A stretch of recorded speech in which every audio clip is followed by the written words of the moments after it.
my role, although we are angel investors as a firm, we invest in our clients, but in reality, we spend most of our time advising entrepreneurs such as yourselves in your daily dealings with your investors.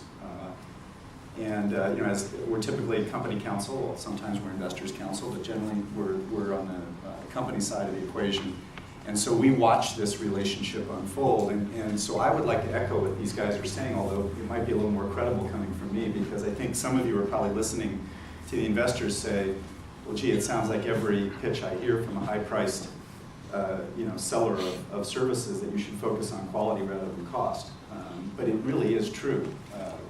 And I see it every day in my practice. I see entrepreneurs struggling in their relationships with their investors. And when it goes right, it's magical, and when it doesn't go right, it's horrible. And so really, it's very much like a marriage. You're going to be with these folks probably longer than a lot of marriages.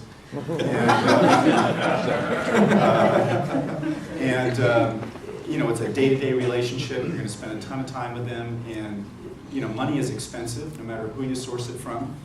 So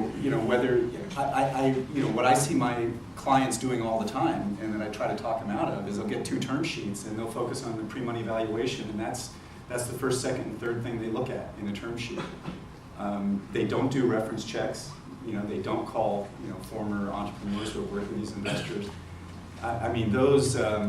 Those sort of soft issues are at least as important, if not more important, than the question of whether you're giving up a third of the company, or 40% of the company, or 45% of the company.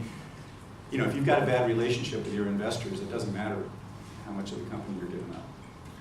How often do you see the investor take an active position on board? Well, in our practice, it's most of the time.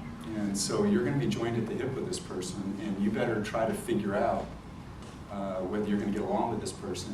And when you do reference checks, find out how the investors behave in tough times, not just when times are good.